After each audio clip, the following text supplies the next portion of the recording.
Lopamudra from Kolkata. It has been only a decade that I have been pursuing photography. Firstly, as a passion, and more recently, as my career.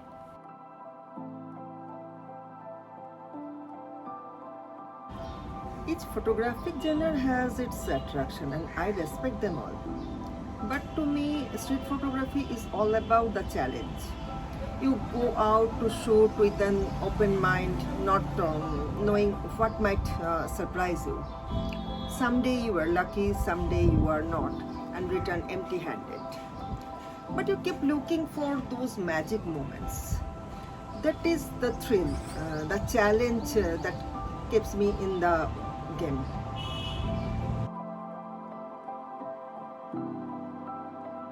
I started photography quite late in life, and I feel this urge to make up for the lost years. I also love to travel, and all the beautiful countries I travel to, the lovely people I meet, their culture, their music, their foods are inspiration, my inspiration. This pandemic has taught me that life is unpredictable, and one need to make the best use of it while the going is good.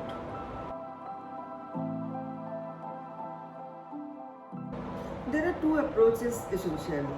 If I am on the street shooting just random images, looking for candid moments, I try to be like the fly on the wall, trying to be as invisible as possible. But if I am documenting for project and I need to stay for a longer period or even days, it is important for me to first know the people I'm shooting, what they do, how they do.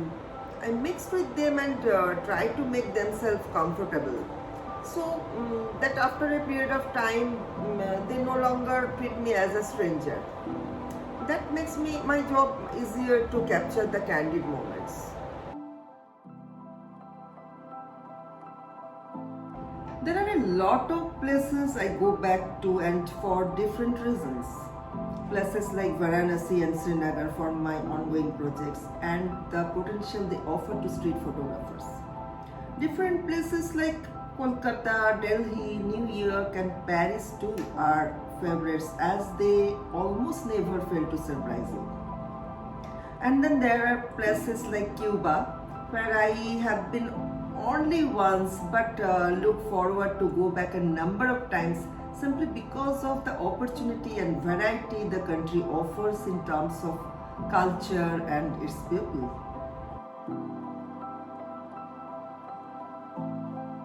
I agree. The genre you mentioned are all interrelated, and I am also practicing documentary and travel photographer. But what set the genre of street photography apart is its candidness. Perhaps for a travel photography, one would clear any clutter from the frame to make it look more attractive. But street photography is capturing moments just as I see it. No interference, no manipulation.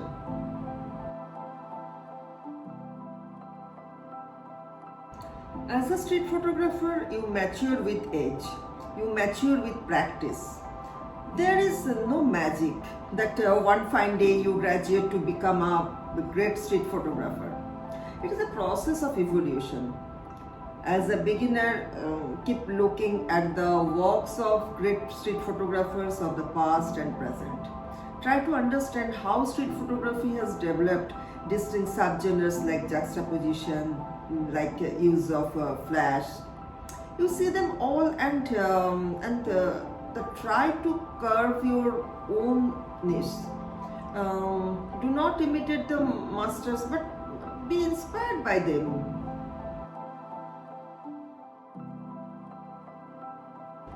One of my gurus of street photography had told me street photography is a derivation of street photography, meaning you shoot what you see and you present that to the viewers without manipulation or much post-processing. I have stuck to that learning. For street photographs, I do very basic editing tool in Photoshop, but at times I do convert to monochrome when that appeals to me.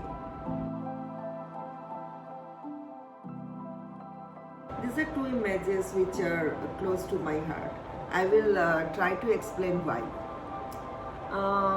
This was shot in Havana, Cuba. The beautiful thing about Cuban children is that as they have no access into internet and mobile phone, they actually go out and play.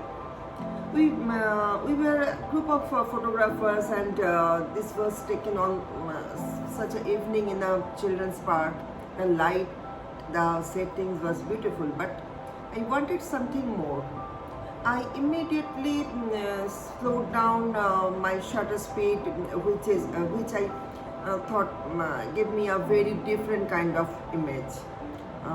One which is dynamic, gives me a feel of the motion, the play of light and shadow, and also as a photographers, we are often shooting the same subjects in a group, and it is important to able to adapt to set your pictures different from others. This is one of my favorite pictures, as a number of things I did right over here. As a street photographer, I often tell my students to go close to the subjects yet remain invisible. It is easier said than done, but this is a good example for it. I am shooting wide, my lens inches away from them. Yet they are so caught up in the mood that the children doesn't even notice me. A perfect candid moment with unmatched expressions. The flow of water across the length adds the motion and dynamism. It is also a fill the frame kind of image with something happening each corner.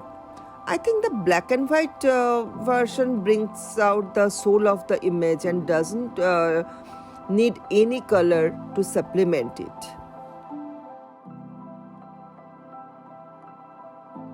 When I am on the streets, I try not to let my subjects know that I am photographing them.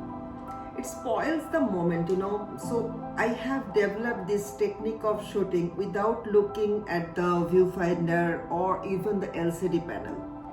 I often shoot from the hip level or play with low POV, and most of the time my subjects have no clue when and from where they are being photographed. It of course comes with practice and knowing your camera and its settings inside out. I'm glad you asked me this question. Photography in general and street photography in particular has taught me a lot about life.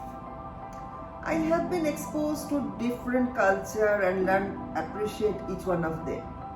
It has taught me to handle to tough situation with cool head. Life is not a bed of roses, So street photography has also taught me to take bad days along with good days.